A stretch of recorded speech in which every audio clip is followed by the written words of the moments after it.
Hi guys, நேத்து video நம்ம பேசியிருந்தோம். அமெரிக்கா வந்து பாத்தீங்கன்னா தன்னுடைய ராணுவத்தையும் சரி தன்னுடைய இதுவரைக்கும் கொடுத்திருந்த சப்போர்ட் அம்புட்டையும் பாத்தீங்கன்னா யுக்ரைனுக்கு இருந்து ஸ்டாப் பண்ணிருச்சு. எங்க நாட்டுல பட்ஜெட் தாங்கன்னு ஏதோ கதை சொல்லிட்டு பாத்தீங்கன்னா கம்ப்ளீட்டா ஸ்டாப் பண்ணனால இது வந்து யாருக்கு சாதகமா அப்படின்னா ரஷ்யாவுக்கு வந்து மிகப்பெரிய லெவல்ல சாதகங்க. ஏன்னா ஆல்ரெடியே 1 மாசமோ 2 மாசமோ முடிய வேண்டிய போற 3 வருஷமா இழுத்தடிச்சது ஒரே காரணம் வந்து நாங்க இருக்கோம் நாட்டோ நாடுல அமைப்புல அமெரிக்கா தான் முதல் இடத்துல கை கொடுத்து நாங்க இருக்கோம் நாங்க இருக்கிற வரைக்கும் நீங்க போற கண்டினியூ பண்ணுங்கன்னு சொல்லிட்டு நம்ம அமெரிக்காவோட எக்ஸ் அதிபர் அவர் சொல்லிட்டு ஒரு சப்போர்ட் போயிட்டு இருந்துச்சு. பட் இப்ப ட்ரம்ப் வந்ததுக்கு அப்புறம் பாத்தீங்கன்னா கம்ப்ளீட்டா நிலைமையே சேஞ்ச் ஆயிடுச்சு. சேஞ்ச் ஆனதுக்கு அப்புறம் என்னாச்சு, அவர் வந்து தகவல் தொழில்நுட்பத்தையும் சரி ராணுவத்தையும் சரி கம்ப்ளீட்டா பாத்தீங்கன்னா இப்ப அமெரிக்கா ஸ்டாப் பண்ணிடுச்சு. இதை தனக்கு சாதகமா பயன்படுத்தின ரஷ்யா என்ன பண்ணிருக்கு, நேத்து ஒரு மிகப்பெரிய தாக்குதலை வந்து உக்ரைன் மேல நடத்திருக்கு. தாக்குதல்னா உக்ரைன் எதிர்பார்க்காத நேரத்துல வான்வழி தாக்குதல் ட்ரோன் எல்லாம் யூஸ் பண்ணி பாத்தீங்கன்னா தாக்குதல் நடத்திருக்கு. தாக்குதல் குறிப்பா எந்த இடத்துல உக்ரைனுக்கு மேல வந்து பவர் சப்ளை பக்கத்து ஃபேக்டரி எல்லாம் இருக்குதுங்களா அது மேல வந்து தாக்குதல் நடத்திருக்கு. இந்த தாக்குதல்ல ஒரு 20 பேர் வந்து பாத்தீங்கன்னா இது வரைக்கும் காயம் அடைஞ்சிருக்காங்க. அதுல ஒரு 4-5 குழந்தைகளும் இருக்காங்க. ஓகேங்களா, இந்த தாக்குதலை தடுக்கிறதுக்கு வந்து உக்ரைன் என்ன பண்ணிருக்குன்னா பிரான்ஸோட மிரர் எக்ஸ் அப்படின்னு சொல்றப்பட்ட ஒரு பர்டிகுலர் போர் விமானம், அந்த போர் விமானத்தை யூஸ் பண்ணி பாத்தீங்கன்னா யுக்ரைன் வந்து இந்த தாக்குதலை வந்து தடுத்திருக்கு.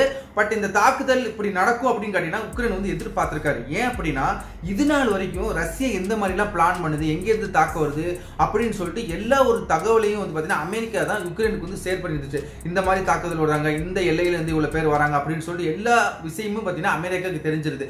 ஏன் அப்படின்னா அமெரிக்கா வந்து அந்த அளவுக்கு ஒரு இன்டெலிஜென்ஸ் ஒரு அவ்வளோ ஒரு தகவல் தொழில்நுட்பத்தை தன்னோட கையில வச்சிருக்கு. காரணம் அவ்வளவு பேர் வந்து ஸ்பையா கூட வேலை பார்க்கலாம், சேட்டலைட் அதுன்னு சொல்லிட்டு சரியா இப்படி போயிட்டு இருக்க பட்சத்துல இப்ப அமெரிக்கா தன்னுடைய தகவல் தொழில்நுட்பத்தை கம்ப்ளீட்டா ஸ்டாப் பண்ண ஒரே காரணத்தினால உக்ரைன் மேல இந்த தாக்குதல் நடத்திருக்கு.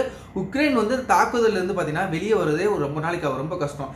இது முடிஞ்சதுக்கு அப்புறம் பாத்தீங்கன்னா ரஷ்யால வந்து ஒரே கொண்டாட்டம் தாங்க. ஏன்னா ரஷ்யா அதிபர் சொல்லிட்டாரு இதுக்கப்புறம் வந்து பாத்தீங்கன்னா அந்த போர்ல இருந்து நாங்க பின் வாங்குறதா இல்ல, எஸ்பெஷலி ஆல்ரெடி நாங்க தான் இப்ப லீடிங்ல இருக்கோம். உக்ரைனுக்கு இருக்கிறது ஒரே வழி வந்து பாத்தீங்கன்னா எங்களுடைய நாட்டை திரும்ப எங்களுக்கே கொடுத்துட்டு நீங்க விளைவிக்கோங்க அப்படின்னு சொல்லிட்டு ரஷ்யா சொல்றாங்க.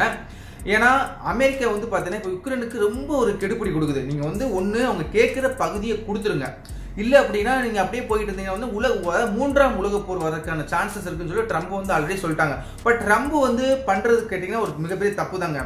ஏன் அப்படின்னா இவ்வளவு நாள் ஒரு சப்போர்ட் பண்ணிட்டு, அதாவது உக்ரைனா தனியா ஒரு ரஷ்யா மாதிரி மிகப்பெரிய ஒரு கண்ட்ரிங்க, அந்த கண்ட்ரிகிட்ட எதிர்த்து போயிருக்காது. அதாவது ஒரு டைலாக்ஸ்ல இருந்துருமா, குழந்தைய கிள்ளி விட்டுட்டு ஆட்டியும் தொட்டில் ஆட்டி விடுவோம்னு சொல்லிட்டு அந்த மாதிரி தான் இருக்கு.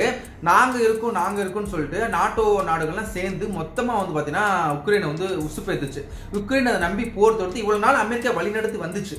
ஓகேங்களா, இப்போ என்னாச்சு, அமெரிக்கா நாங்க நாட்டோ அமைப்புல இருந்து வெளியே போறோம், சேம் டைம் வந்து பாத்தீங்கன்னா உக்ரைன்ல இருந்து எல்லா உதவியும் ஸ்டாப் பண்ணனால இவ்வளவு பெரிய அடி பாத்தீங்கன்னா இன்னைக்கு உக்ரைன் மேல தாக்குதல் நடத்திருக்கு.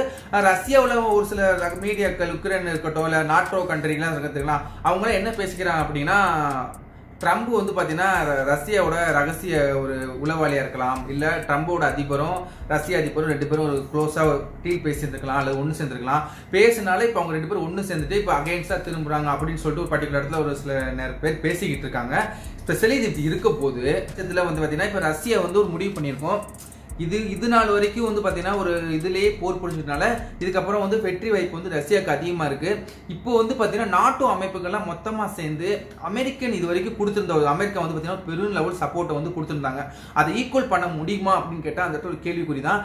ஏன்னா நாட்டோல ஒரு கிட்டத்தட்ட 38-40 நாடுகள் இருக்கு. ஓகேங்களா, அதுல ஸ்பெஷலி ஒரு பெரிய ஒரு கண்ட்ரினா அமெரிக்கா மட்டும்தான். அமெரிக்கா தான் இத்தனை நாள் வரைக்கும் பாத்தீங்கன்னா ரஷ்யாவோட உங்களுக்கே தெரியும் ரஷ்யா ஒரு மிகப்பெரிய கண்ட்ரிங்க. பட் வந்து அந்த நம்ம உக்ரைன் வந்து பாத்தீங்கன்னா சின்ன கண்ட்ரி. இந்தியாவில் ஒரு இது இருக்குல்ல மாலத்தீவு, அந்த மாதிரி வச்சுக்கோங்களேன். மாலத்தீவு அவ்வளவு பெருசு, இந்தியா அவ்வளவு பெருசு.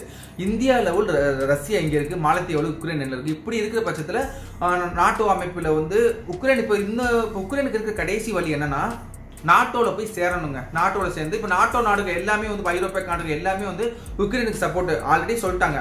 அமெரிக்கா விட்டா பிரச்சனை கிடையாது, நாங்க அந்த இடத்துல இருக்கோம். நாங்க வந்து அமெரிக்கா இது நாள் வரைக்கும் என்னென்ன உதவிகள் பண்ணுச்சோ எல்லா உதவியுமே வந்து பாத்தீங்கன்னா நாங்க பண்றோம் அப்படின்னு சொல்லி பிரான்ஸ் எல்லாம் சொல்லிருச்சு.